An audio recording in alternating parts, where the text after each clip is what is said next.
Hello and good evening. Hello, Hannah. How are you today? I am great. How are you? Can you please introduce yourself for our listeners? Sure, no problem. My name is Wayne Finley, but you can call me Wayne. I've been a teacher in South Korea for around 10 years. Mm-hmm. I started off with some difficult steps in the classroom, but after a lot of hard work and sacrifice, I managed to achieve quite a lot. As a person, maybe you can tell by my voice, I'm from the north of England, Yorkshire. And I'm quite the stereotype because I like fish and chips, cups of tea, the Queen, and my favorite music group is the Beatles. The royal family, fish and chips, tea, and of course, the Beatles. Do you Yeah, if mind? you had to draw a picture of a British person, you might draw me, I think. Oh, yeah. Oh, Wayne, thank you just so much for joining us. Do you mind telling us what brought you to Korea from Northern England? Well, around 10 years ago, I finished my studies at university. I finished a master's degree, and then there was a little bit of a recession, if you remember. There weren't too many jobs Mm-hmm. in England at the time, and my family kept pestering me all the time, become an English teacher, become an English teacher, Mm-hmm. because I studied English at university. I always thought that's impossible. I don't have the personality to become a teacher, but eventually I said, okay, let's give it a go. So I did some teacher training in Barcelona. It was quite a challenge, but I finished it, and I asked the main teacher trainer, hey, if you were my age, where would you teach English first? Mm-hmm. And I was thinking France, Spain, somewhere close to where I live. Sure. And he said, oh, Japan or South Korea, somewhere like that. And so as soon as I got back to England, I went onto the computer and I Googled it. And I saw, oh, China wants people, Japan, Korea. China was out of reach. I didn't have 2 years of university teaching experience. Mm-hmm. Japan also looked competitive, whereas Korea looks like they made it very easy. There were agencies.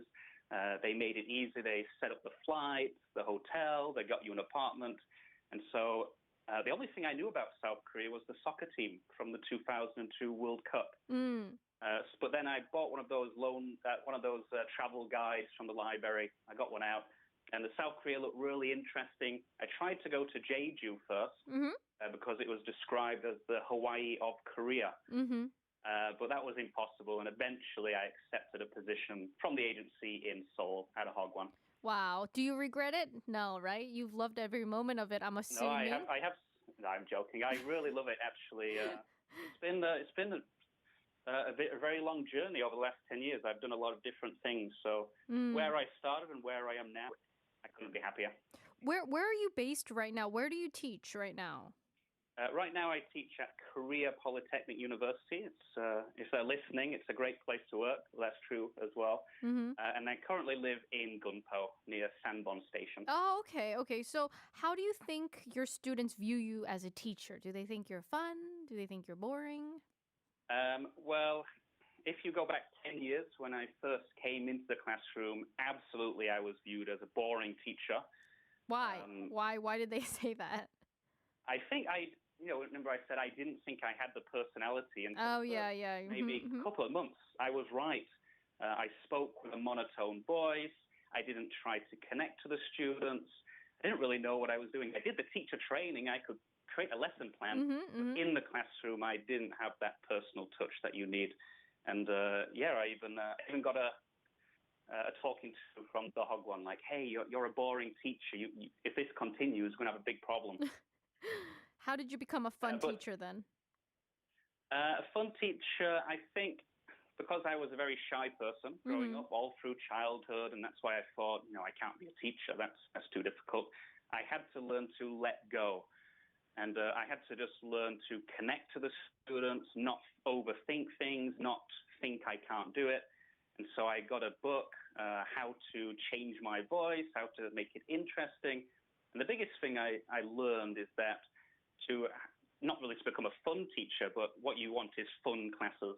And I started every day. I'd spend hours in the evening when I got home looking for fun activities, fun games to do Mm.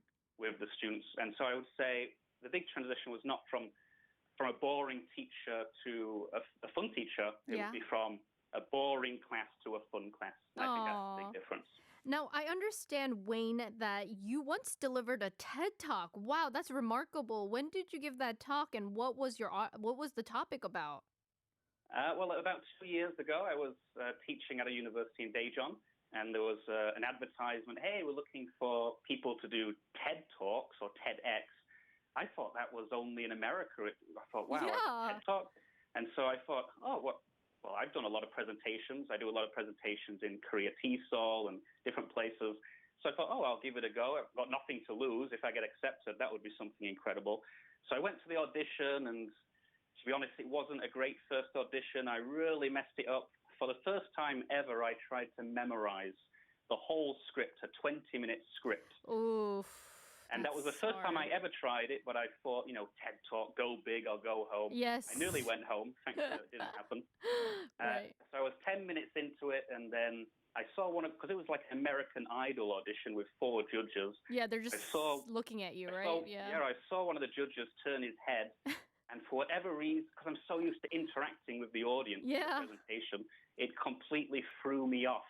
Aw. And about a minute passed of awkward silence, trying to remember.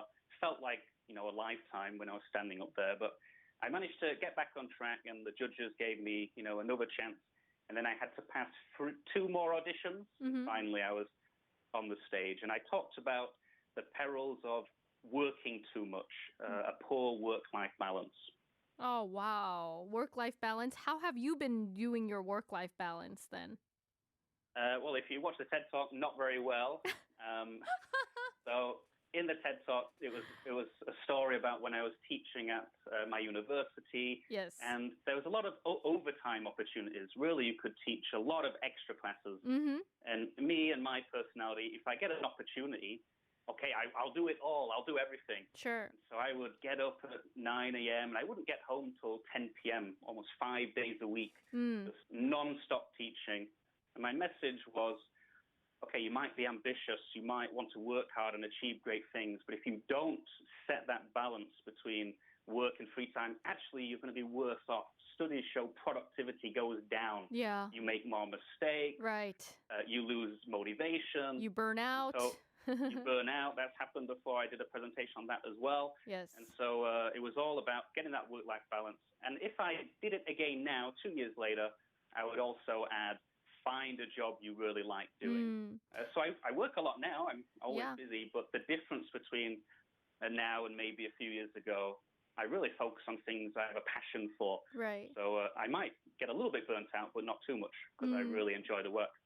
Wayne, actually, we're out of time right now, but thank you so much for calling in today. And I'm assuming that you're going to request a Beatles song. That's right. My number 1 group, I'll be the walking stereotype.